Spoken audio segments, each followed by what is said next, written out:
only at the Potawatomi Sportsbook, Milwaukee. After the last pitch, you've made the switch for 21 seasons. We'll hear from the manager, the players, and the highlights from the game. It's time to talk about the game and the team with Tim Allen on the Wisconsin Sports Radio Network.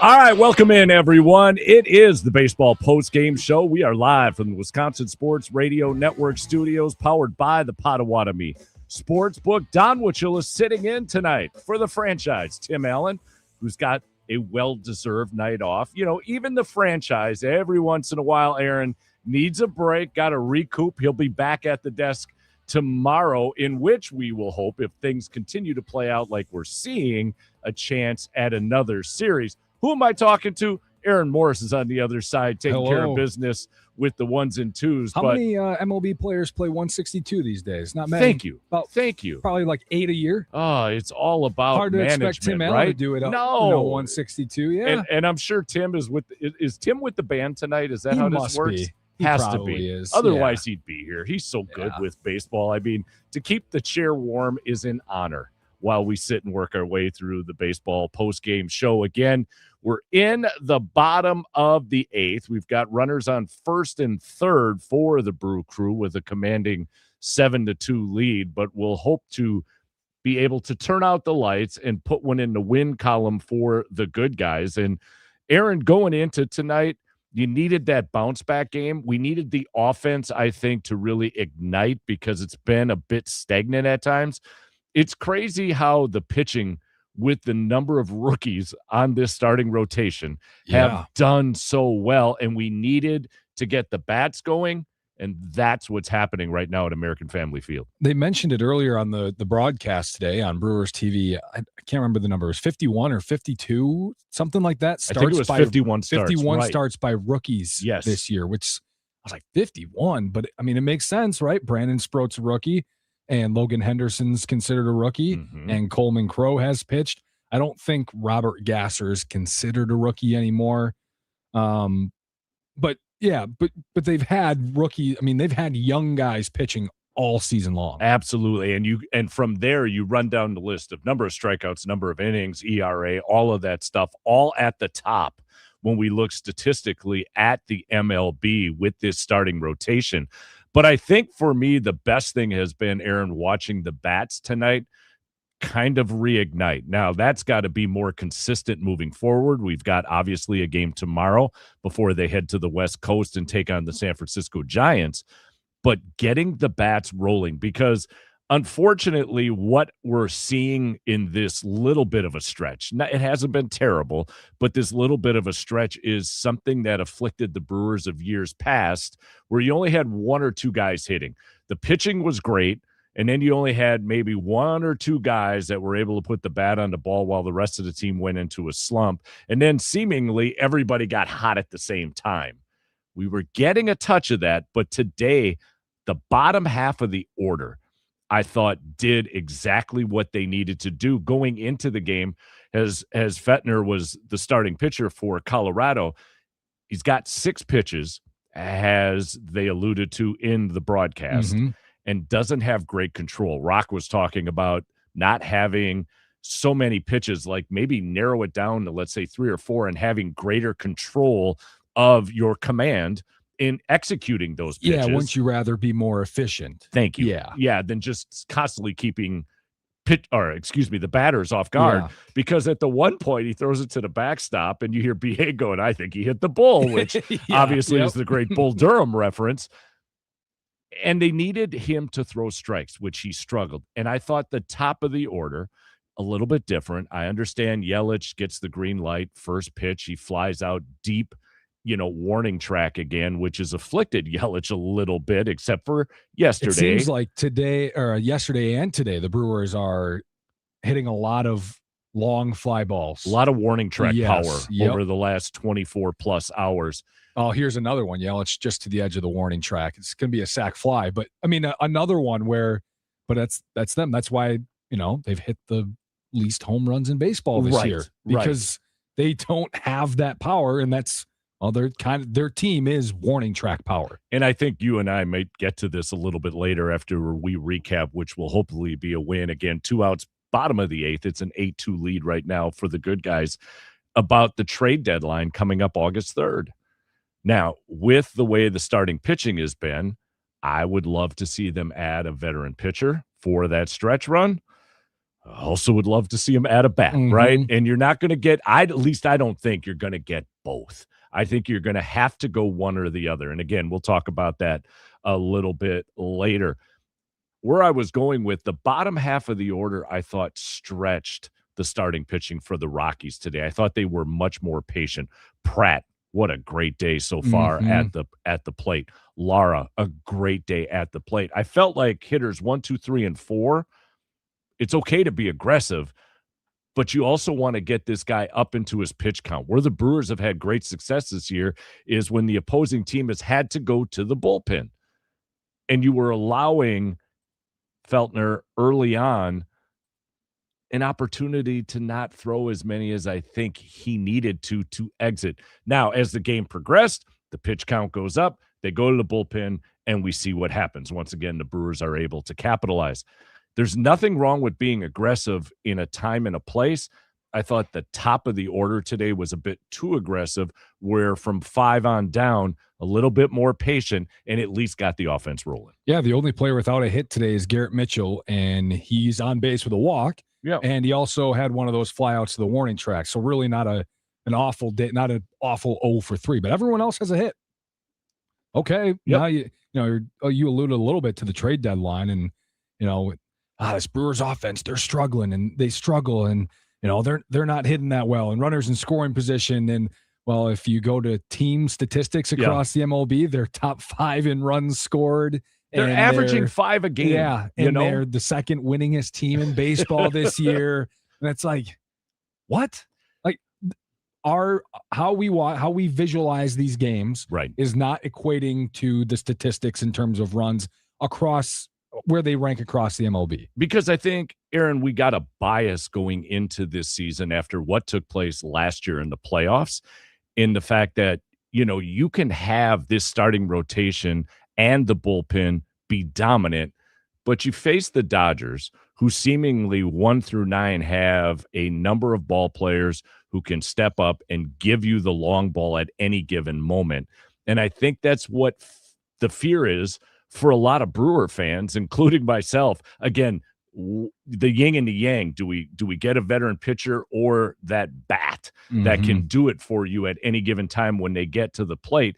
And I think Brewer fans, I'll speak in a generalization here, are a bit fearful that without having that bat, without having, let's say back in the day when Yelich was that guy before the back injury, when that warning track stuff was going over the wall, Yelich was the guy that you could almost count on to give you the long ball. And I think, again, what happened last year, I think the Brewer fans are looking for that one guy that everybody in MLB is fearful of, because at any given moment when he's at the plate, there's a chance it goes yard in a hurry. Yeah, they don't have Freddie Freeman or Mookie Betts, even though he struggled this year. Go right down the line. Or they don't have any of them, or you could go to pretty much any contender across baseball, right? They don't have a Kyle Schwarber or a Bryce Harper. They don't.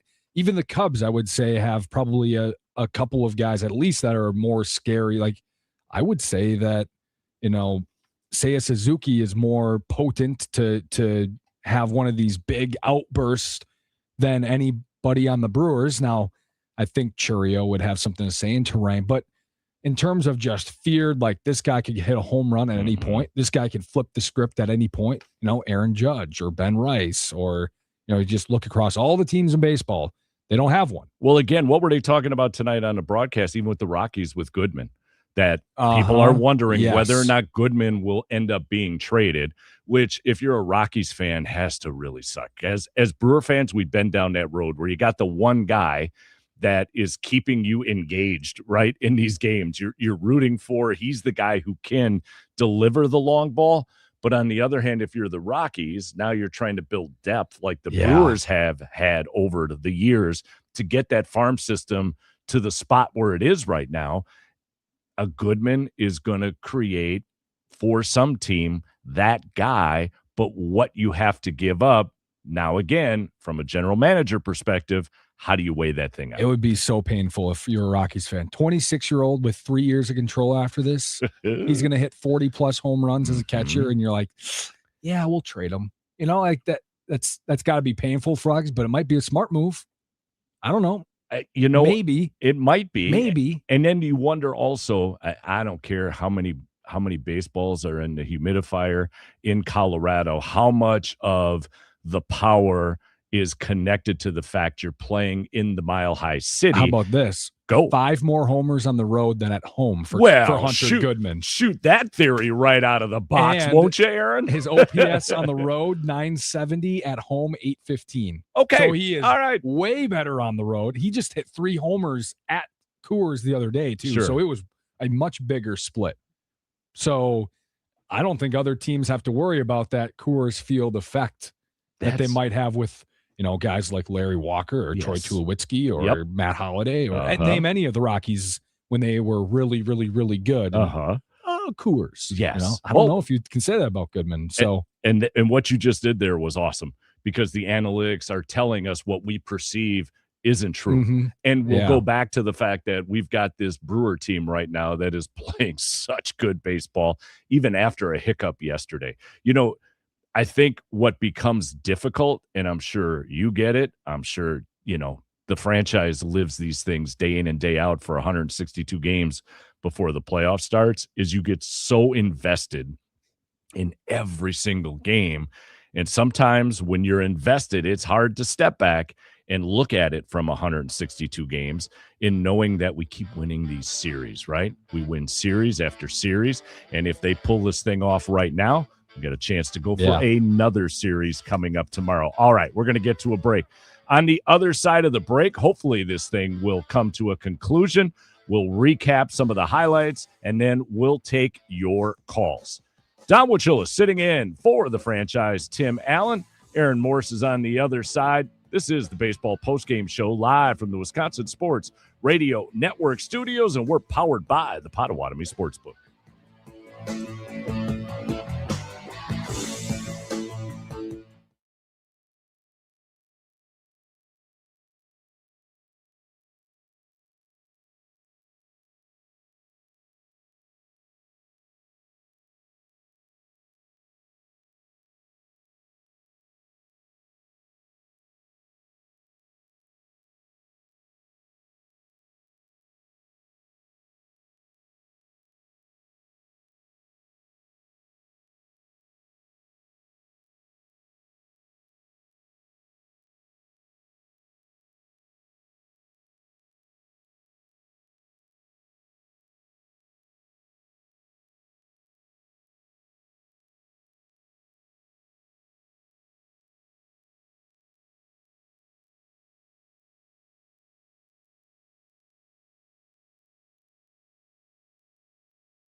All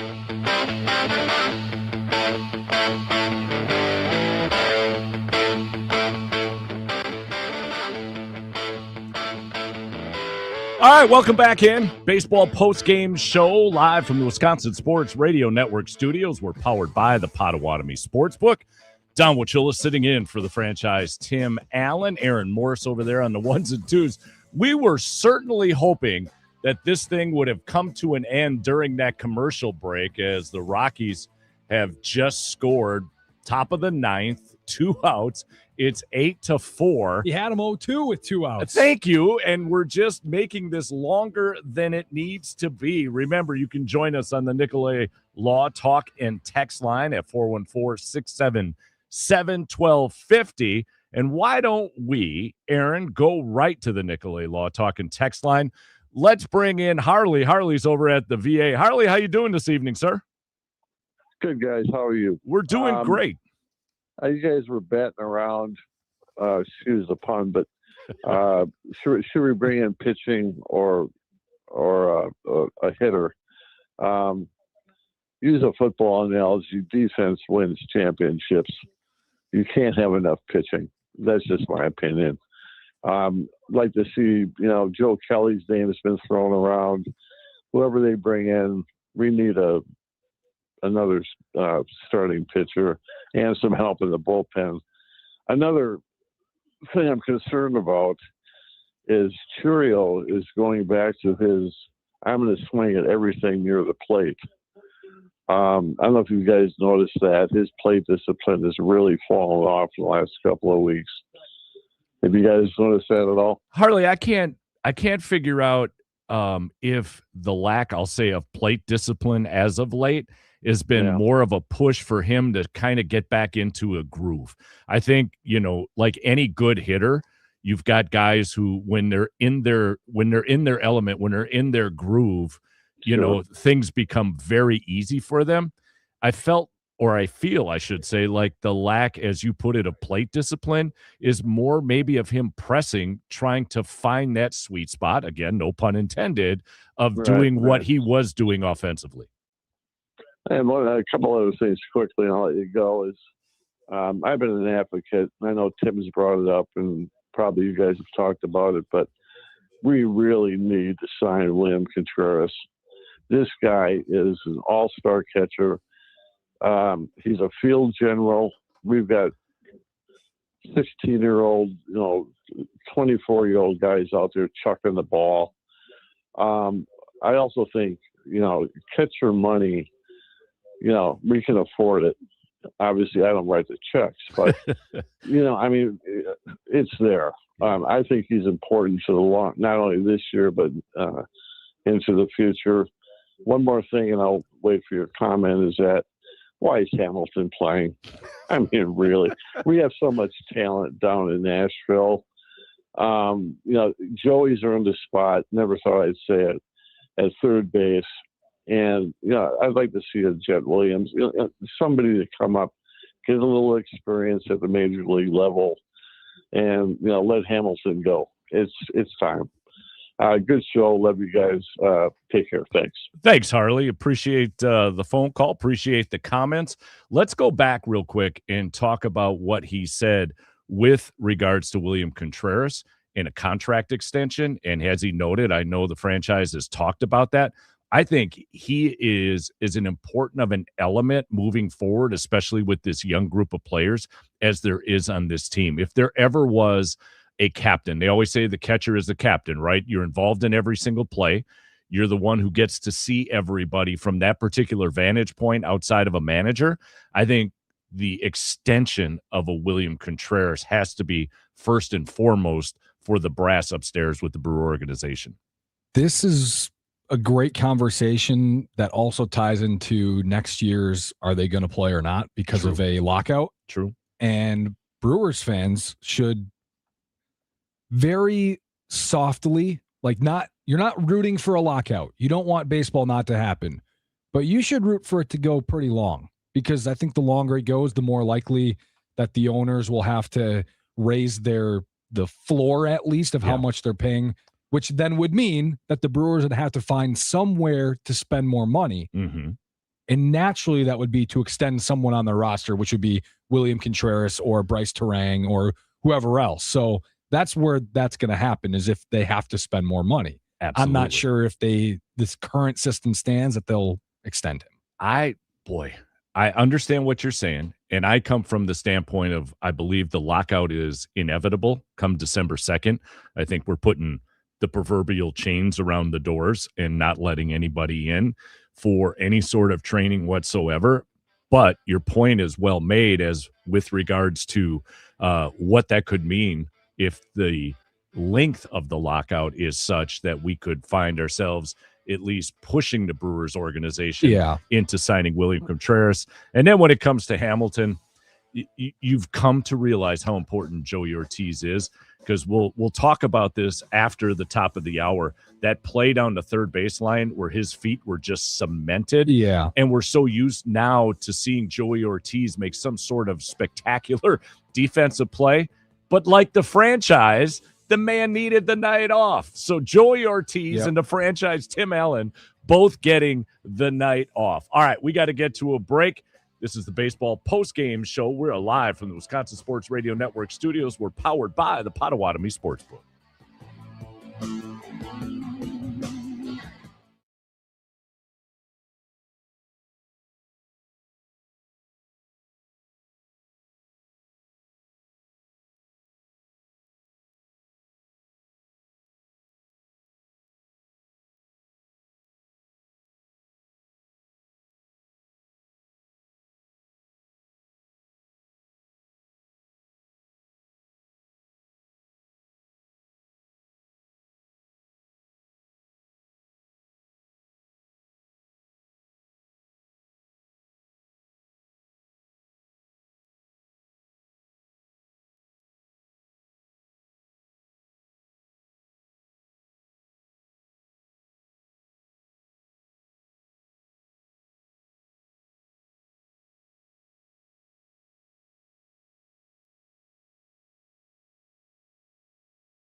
baseball fans, the game is over. Welcome to the Potawatomi Sportsbook postgame show. Bet above the rest. Only at the Potawatomi Sportsbook, Milwaukee. After the last pitch, you've made the switch for 21 seasons. We'll hear from the manager, the players, and the highlights from the game. It's time to talk about the game and the team with Tim Allen on the Wisconsin Sports Radio Network.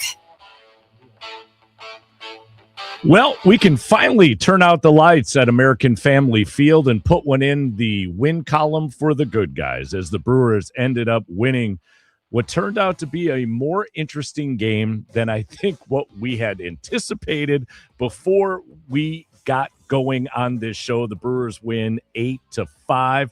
Don Wachula sitting in for the franchise. Tim Allen, Aaron Morse on the other side running the ones and twos. And Aaron, we were talking in the midst of that break. We were sitting here thinking, what happens if this game ends early? Yeah. Yep. And how do we jump in then at 8:30? And lo and behold, it almost gets to the top of the hour before they finally get that 8-5 Yeah, you were win. like, so if it ends at 8:25, hypothetically, would we go early? And I was like, we can. That's a pretty tight window. We should probably just wait till 8:30 if it happens. You're like, okay, just wondering. And then it is 30 minutes later. It's like 33 minutes after that point that they end. And we kept looking up like, okay, there's one, there's two. Well, there's another hit. There's this, there's that. There's an error. There's an error, which again, you and I during the break talking about how momentum plays such a huge role in baseball.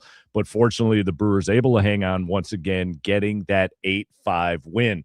Tony, Austin, hang in there. We're going to get to you in just a moment because I think it's fair to say tonight was a night in which the young guys stepped up. The young guns stepped up and produced in Pratt, in Lara, and it started with Cooper Pratt with a HR early into the game. Pay station for Bowers. That ball's hit. Cooper Pratt deep in the left center. Home run number 2 in the big leagues. And a no-doubter. And the Coop chants come raining down on the rookie shortstop.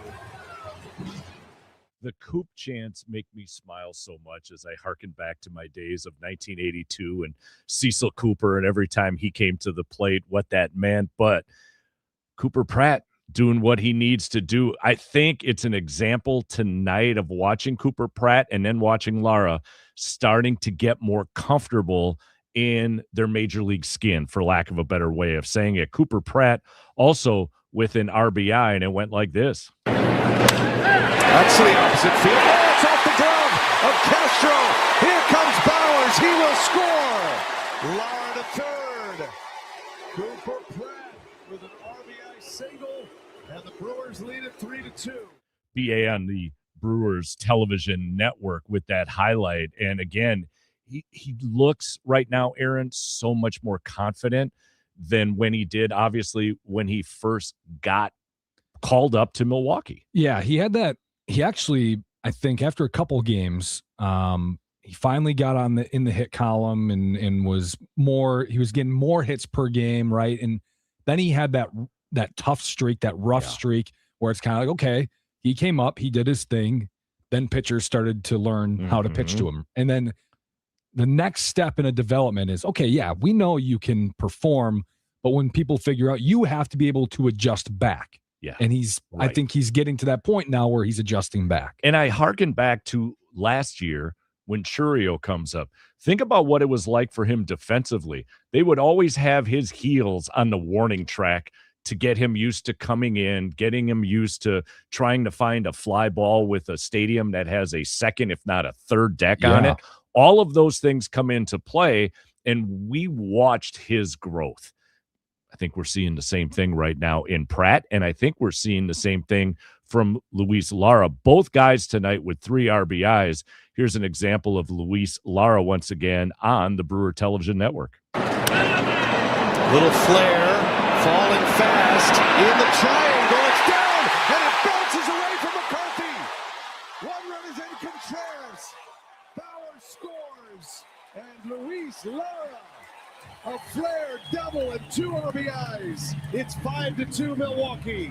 Once again, BA on the Brewer Television Network. And that's after our guy almost went yard. That warning track hit the prior at bat was so close and got to the edge of the seat. Like, come on, let's get this one for the kid, right? Yes. But to come back and do what he did, Lara having a great night again at the plate. But before we get to the call, we can't pass up on Gasser.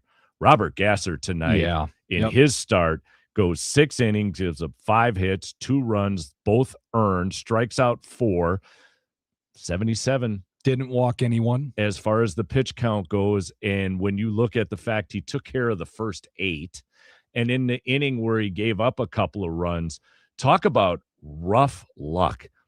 Bloop this, dying quail that. It wasn't as if he was getting rocked.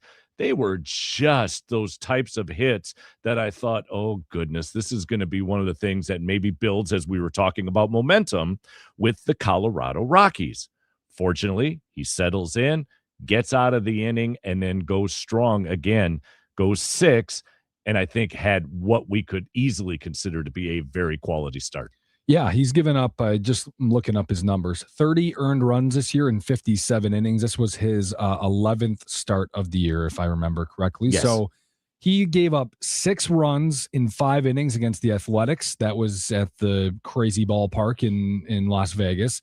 And then he gave up 7 in 3 innings to the Pirates on that final day before the All-Star break. You take out those 2 starts, he's given up 17 earned runs in 9 starts. It's crazy. That's pretty good. It's crazy now, because I'll take out the Vegas game with everyone. You have to then, if you're going to take out the Vegas game, those offensive numbers for the Brewers too have to go by the wayside. Fine. If let's say you keep the Pittsburgh game, just take out the Vegas game. Right. 24 earned runs in 10 starts, 2.5 runs per start.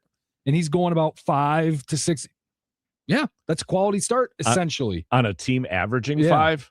Yeah. We like the analytics in how that goes. Don't forget, you can join us on this conversation regarding the Brewers win tonight. The Nicolay Law talk and text line at 414-677-1250. We go to Tony in North Carolina. I can only imagine joining us on the Odyssey app. Tony, good evening. How are you? Cool. Hey, guys. Love this show.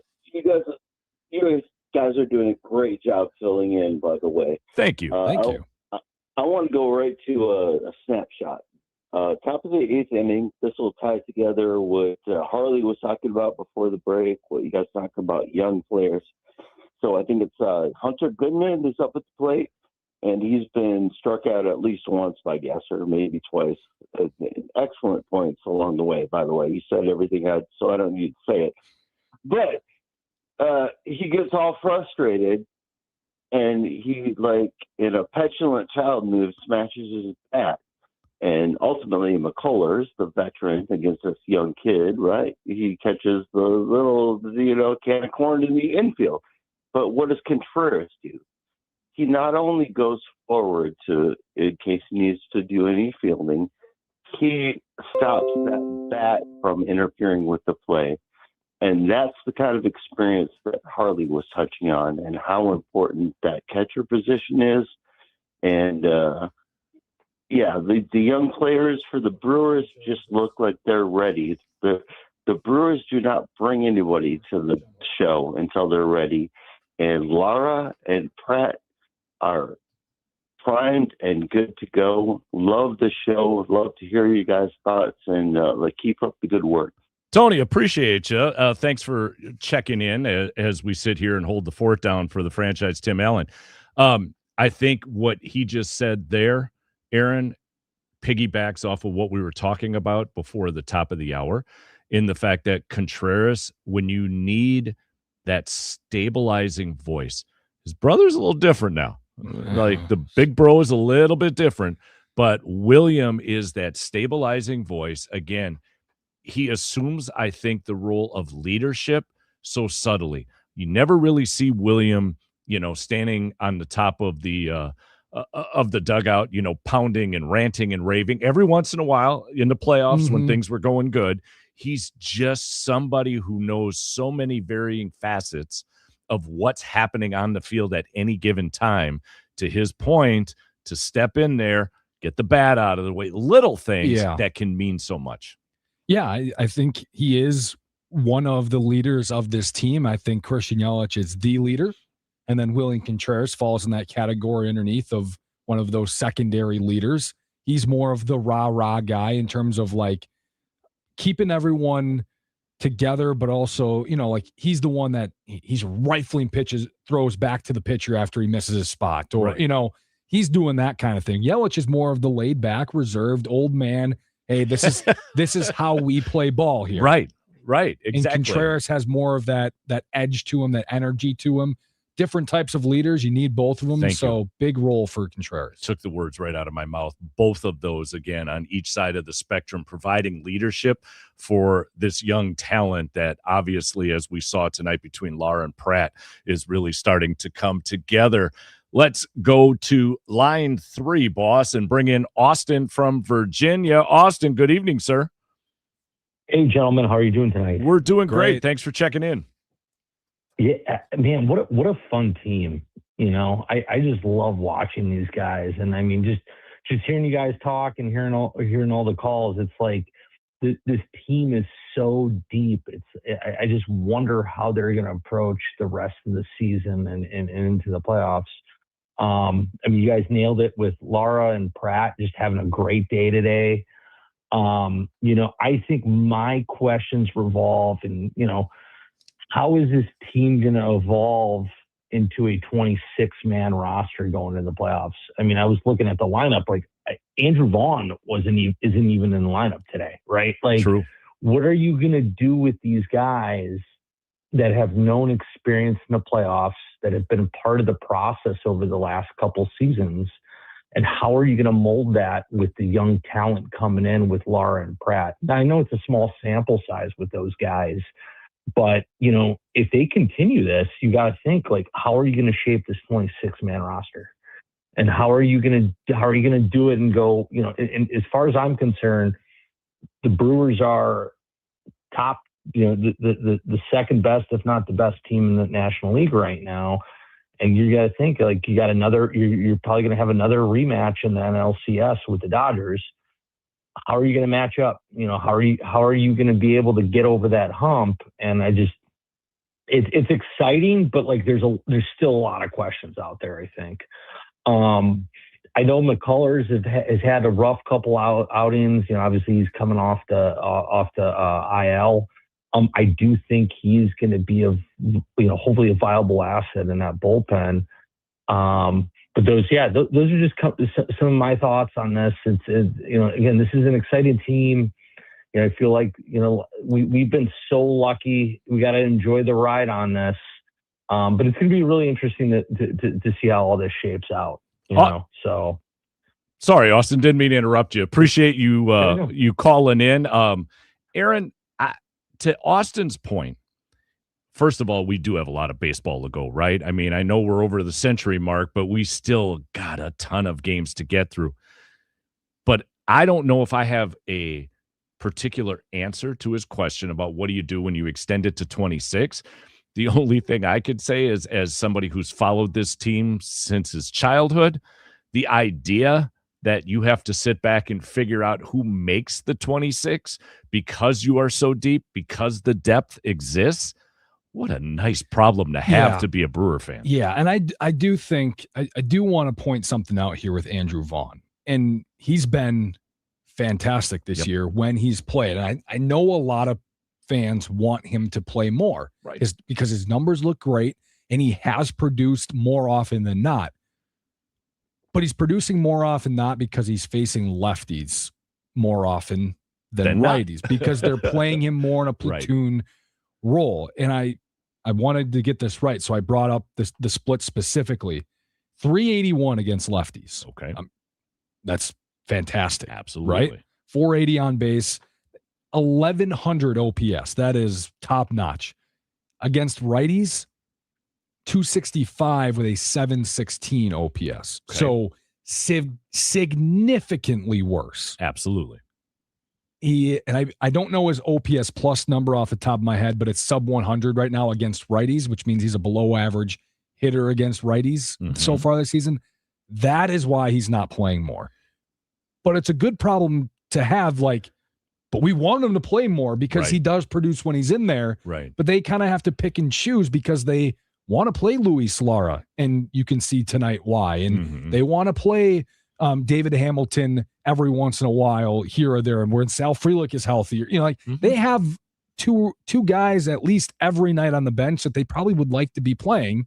They just have to pick their spots because, again, you can't play 162, and you're also trying to play a matchup at the same time. So I would like Andrew Vaughn to play more, but I get why they aren't playing him more. So in a sense, you answered Austin's question in one little particular area because of how he performs against lefty as opposed to righties. Yeah. And then you think about the playoffs and those situational elements that come into play where suddenly opposing team goes to the bullpen, you go to the bench, and you're pulling out a Vaughn if they're throwing a left-hander out there who's got, as far as statistically and analytically, all of those fun things that we like to wrap around, can produce more than whatever or whomever is walking to the plate at any given moment. Or if Jake Bauers is hitting and there's a lefty in the bullpen ready to go, we want this lefty to face lefty Bauers. They might not bring in that lefty because they don't want 1,100 OPS Andrew Vaughn to pinch hit for Bauers against a lefty that you just brought in, right? So that plays into it. Okay, a manager might say, okay, would we rather have Jake Bauers hit against a righty or Andrew Vaughn hit against a lefty?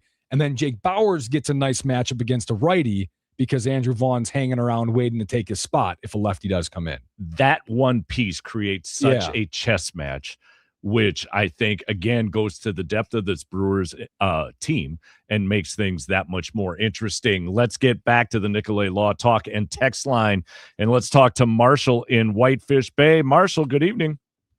Good evening, guys, and thank you for standing in tonight. Appreciate it. Of course. And first time we've talked, and I wasn't living here in '82, but I had lived here in my earlier years and was still a Brewer fan.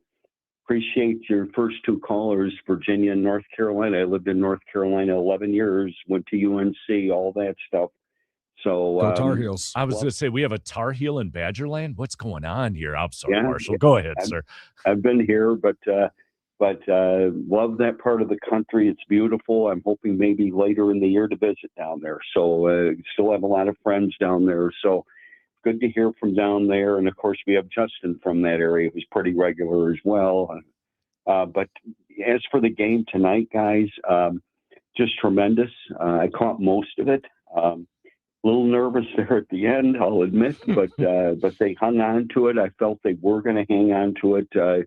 It's just too bad we had to go deep into the bullpen. That's what I was cringing at. So I just think that, what we have to remember, folks, in Colorado, they are not a great team, that, but they've got guys that can hit. It's amazing how these lower seeded teams, if you will, they have good I keep saying to myself, man, they've got good individual talent. They got a guy with 31 home runs on there. And we have to remember that these are still major league teams. They're not college or high school teams here. Thankful we won tonight. I think the Miz will get us a series tomorrow. But I agree with your other callers here that how are we going to overcome inevitably the Dodgers? I think the Braves and the Phillies included there are chasing them as well. Everybody's chasing the Dodgers, but I go back and forth, guys, and I'll let you go in a second here, but I go back and forth during these games. Do we need to get another arm in the bullpen? Do we need another bat? I have moments where I don't think we need it, and then after the ninth inning tonight, the scare there at the end, I think to myself, man, maybe they need to make a move. So I'll tell you what, the next week is going to be interesting, and the guys above our pay grade will make the decision, and we just got to trust them. And meantime, just as I said to Tim the other night, just keep riding the wave here, guys. We're 26 above 500. Let's enjoy the journey, and let's hope in October we have some real fun in this state, because between the Packers and the Brewers potentially this year, this could be a very fun fall here in the Badger State. Marshall, appreciate you jumping on board. Have yourself a great evening. Again, the Brewers an 8-5 victor over at American Family Field. The game takes 2 hours and 44 minutes. I think Aaron and I thought maybe it would last 2 hours and 25 minutes, but that wasn't the case, as the ninth inning got a little bit interesting. We'll get to a break. When we come back, we'll get some words from Pat Murphy. We'll listen to the manager. We'll get to your phone calls and your texts as well, as we continue to celebrate another victory. Once again, Brewers 8-5 over the Colorado Rockies. This is the Baseball Postgame Show, live from the Wisconsin Sports Radio Network studios, powered by the Potawatomi Sportsbook.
Baseball coverage on the Wisconsin Sports Radio Network is presented by Xfinity. Score the most reliable Wi-Fi, one price, 5 years guaranteed.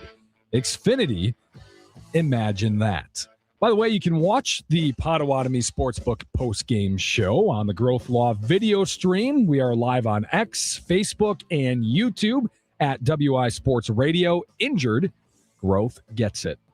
So looking at the YouTube page, Nathan Sass talks about wearing number 15 because of his love for Cecil Cooper. We went back and talked about that a little bit because of the success Cooper Pratt is having. Eric from the Prairie wants to know where Tim Allen is. Tim Allen's on load management. He's got the night off.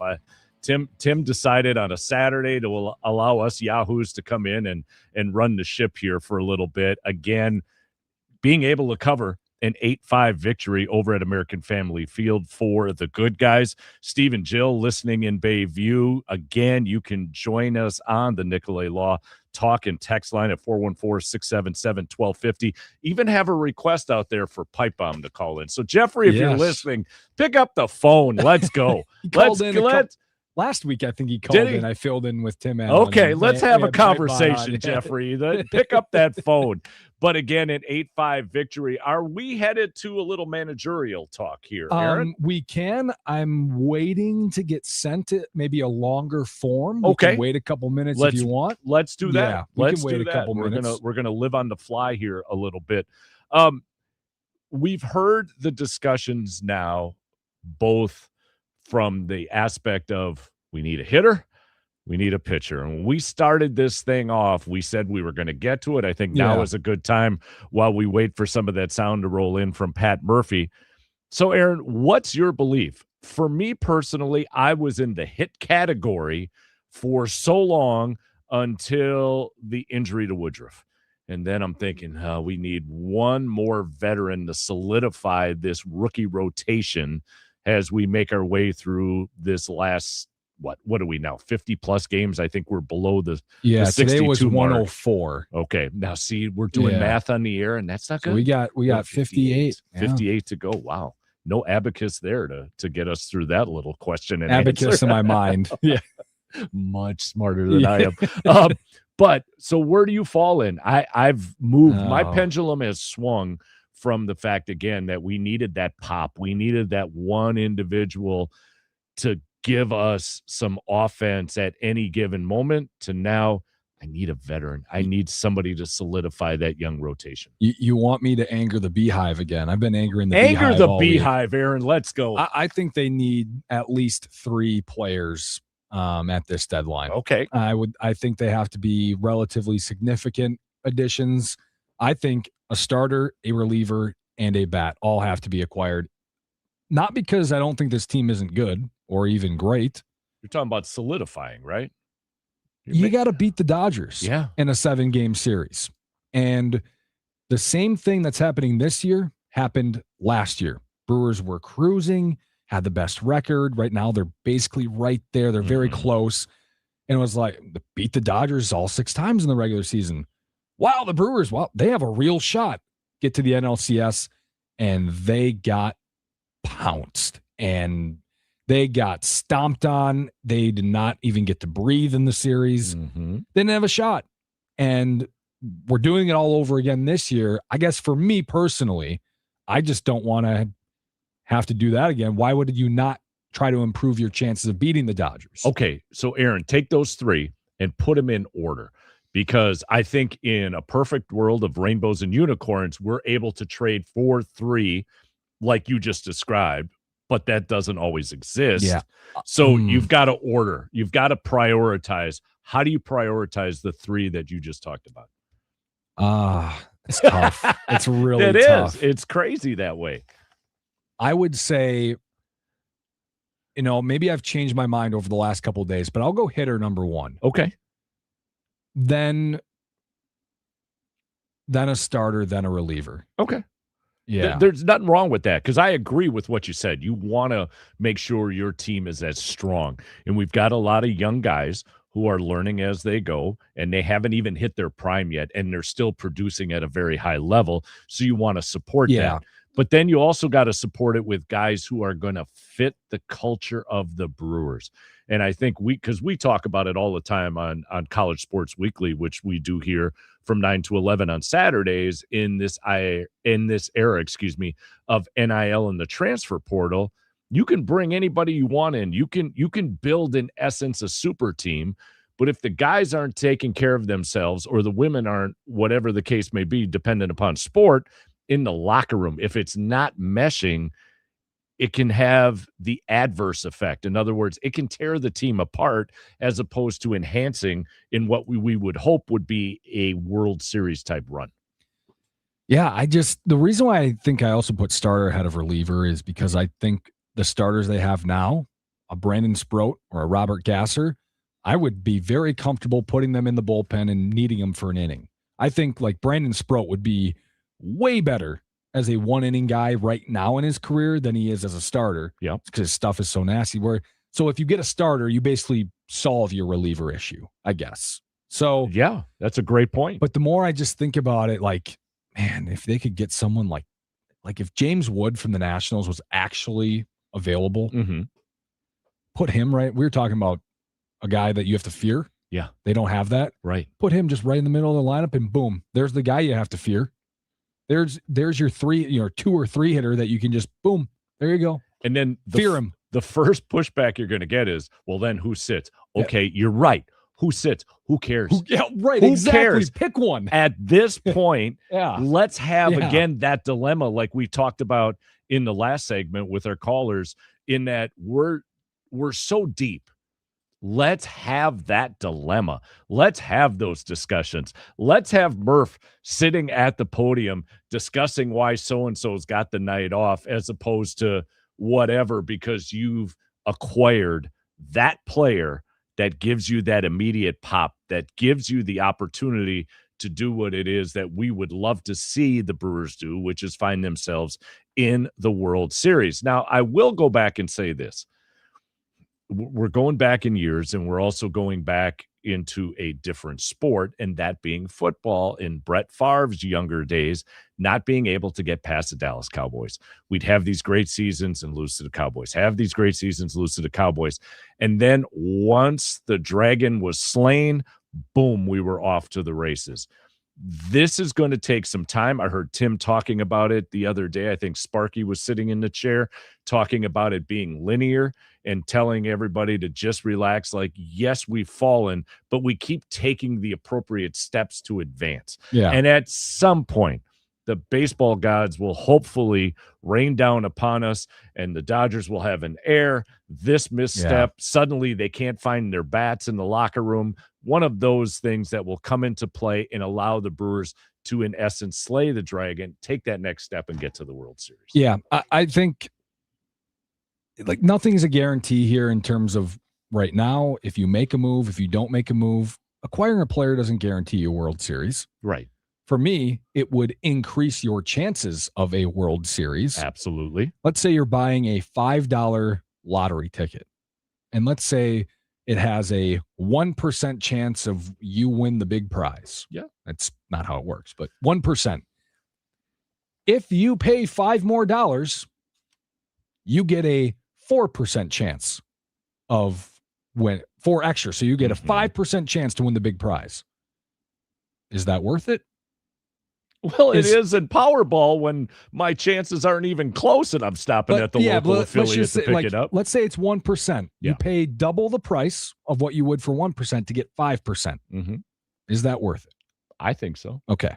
And that is how I view trading for somebody like a Joe Ryan or a Mason Miller or James Wood or CJ, whoever the person that you want to acquire. That's how I view it. I think it's worth the extra $5 to get that better percentage. And I would tend to agree with you as you proposed it, Aaron. It's going to come down to, in my mind, how many of the young prospects are the Brewers going to be willing to give up? Because we're log jammed at shortstop, right? As far as the minor league system goes. Do you think that any of those young stars, are versatile enough to maybe play third base or second base? I'm not trying to get rid of anybody because, my goodness, Joey Ortiz at the corner has been nothing shy of spectacular, but that's where we're long jammed. Do we have somebody who you could transition, let's say, to the outfield, whatever the case may be? Or are you comfortable enough to part ways with a couple of them because you're long jammed and telling them, listen, I'm going to trade you to whomever because I think your path to the major leagues is going to be much quicker than it is with us. It's tough, right? Nobody, Joe Ortiz has been great. And Andrew Vaughn, you want him out there. And Jake Bowers, you want him out there. Salfield, Luis Suarez, you want him out there. But if there's an upgrade, you have to be willing to say, you know what? That's okay. Like, we can wait until next year to see Luis Lara blossom. If it means James Wood comes in, whoever. But for example. I'm just glad I get to sit back and talk about it with my dad too, instead of actually having to sit at a desk and make that decision. Actually figure it out. Yeah, absolutely. All right, we got to get to a break. This is the Baseball Postgame Show. We are live from the Wisconsin Sports Radio Network studios, powered by the Potawatomi Sportsbook.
Who gave the crew some breathing room? What play was it? It's time for the insurance run of the game, brought to you by G2 Insurance, your friend in insurance, on the Potawatomi Sportsbook postgame show with Tim Allen on the Wisconsin Sports Radio Network.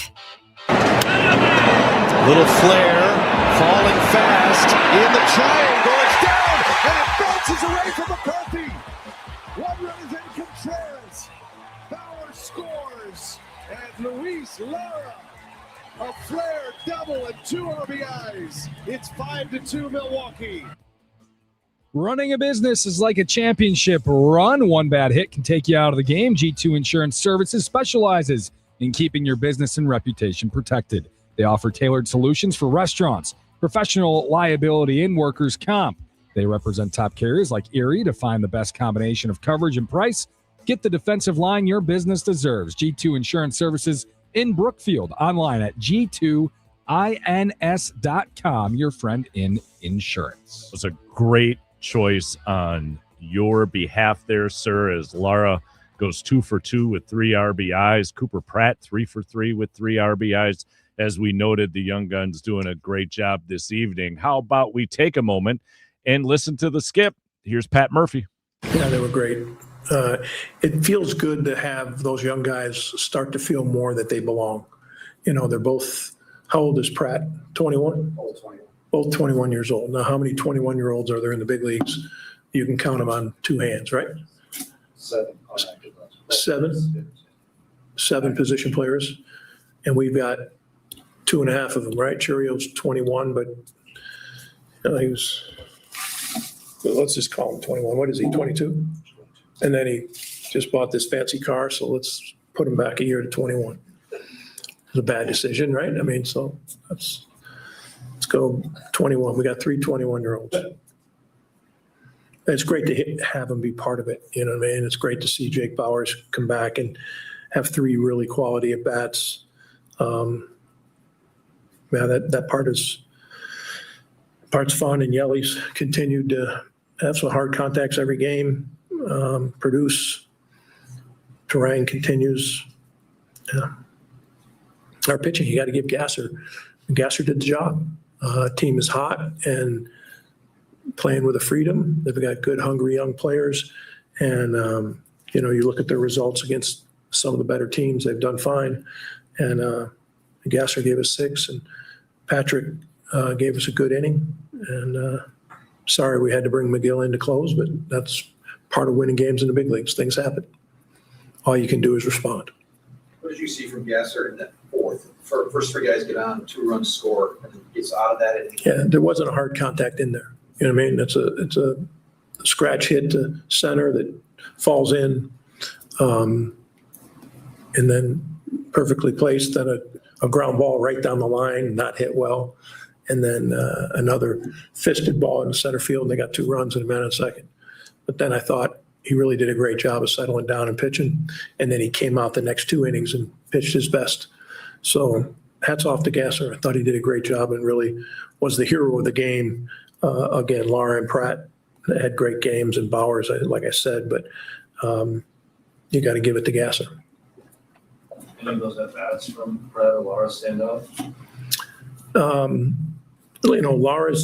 Lara's backside base hit, Lara's walk in the last inning and ended up scoring. His sac fly, the first one, the sac fly was a great at bat. 2 strikes, early in the game to give us, our first run. So I thought it was huge. Remember, it's time you go up to him after that one, going through the dugout there, just kind of what are you trying to instill in him there, and just kind of a message. I told him if you don't get that done right there, you'll go back to AAA. You got to be careful with that. He's 21. He's probably in the league. I was serious. No, I just told him, I said, that's what you're capable of. You are a good player and you do belong here. And I don't know if he understood me or not, but my intent was there, and I think he sensed that intent. It comes to a point where you have to have that belief you belong.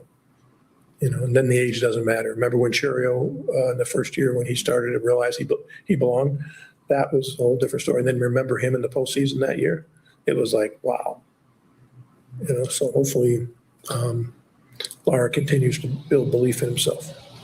All right, couple of things to point out, Aaron, as we keep having this discussion. And again, don't want to look too far ahead because we've got 58 baseball games yet to go before the playoffs are upon us, and crazier things have happened to teams. We want to see this team succeed. We want to see them advance. We want to see them go as deep as possible once we get to the postseason.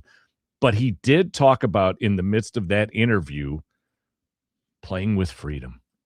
And I think what happens once you get to the playoffs is it takes on a whole different mantra, right? In a 162-game season, you're having the kind of success like the Brewers are having with what they are now, 26, 27 games above 500. You can play with that freedom because your confidence is so high. And then all of a sudden you get to the playoffs and everything shifts. You look at the NBA. Mm-hmm. No one plays defense in the NBA. All due apologies if any NBA player is listening. You can call Aaron. He'll take your calls and I'll run out the back door. But it changes when playoffs are upon them. And the game is visibly different in the playoffs in the NBA than the regular season. The game doesn't necessarily change in baseball, but I think as far as that freedom, that confidence, it changes because now we're in a best of 3, a best of 5, a best of 7 in order to advance. I think Murph's task is going to be to allow these guys to play with that freedom, but then to reestablish it somehow once the playoffs are upon us. It is a different game. I mean, that's why we play the game, Aaron. Yeah, but that's why the best regular season team doesn't always win the World Series. It's why the Brewers went 6-0 against the Dodgers in the regular season, then got swept in the It's just a different game. It's different strategy. You're not facing Joe Blow, the 5th starter for the Rockies, or the 5th starter for the Athletics, or whoever. Even the 5th starter for the Dodgers, you're not facing in the postseason. Right. You face everyone's number 1, number 2, number 3, and you face their best 4 relievers. And the only time you see anybody worse than their best 7 arms is when the game is a blowout or extra innings later in a series. Otherwise, you are facing the best pitchers every single night. And it goes back to what you had said earlier, for instance, like a Sproat to go into the bullpen, right? So guys who are on the tail end of your starting rotation suddenly are your middle relievers. Guys that got you wins, who gave you a number of innings in the regular season, are now only asked to eat up an inning or 2 once you get to the playoffs. It does change dramatically, because the old sphincter gets a little tight. It gets a little tight when you're trying to win a best of 3, 5, or 7. The other thing, again, talking about Luis Lara, and it's building that confidence. And I think you and I talked about this at the beginning of the postgame show tonight, with the idea that Pratt and Lara, we're watching them mature and develop as far as big league players go right in front of our eyes. We watched it last year with Churio. What a nice issue to have, right? To have this young talent be a part of success, but then also watching them mature again right in front of us as we're watching the game either on TV or at American Family Field. Yeah, well, and now you have a split series going into a Sunday afternoon, and you have Jacob Mizorowski on the mound. And the Miz with an opportunity for this Brewer team to get another series. And that, again, the most important thing. I know the franchise has talked about it. I know you've talked about it. The fact that you need to win series. You're not going to go 162-0. You grab these series in a 4-game series at best. You split, and then you wait and see what happens comes playoff time. Yeah, right. I mean, if you win series, you're winning. I mean, what? Just very quick math. You're winning 115 games a year. Okay. I'm going to agree. There's no way I'm competing with math before 10 o'clock at night. So with that, I'm just going to take Aaron at his word. Hey, it was great, Aaron. Yes, it's good to fill in. Good show. Tim, I hope your load management went well tonight. I know he's with the band, but we're going to call it load management for giggles. And thank everybody who called in, who's been watching on social media, who's commented on social media. It was great filling in for Tim. So for Aaron Morse, I'm Don Wachillis. This has been the Baseball Postgame Show. We've been live from the Wisconsin Sports Radio Network studios and powered by the Potawatomi Sportsbook.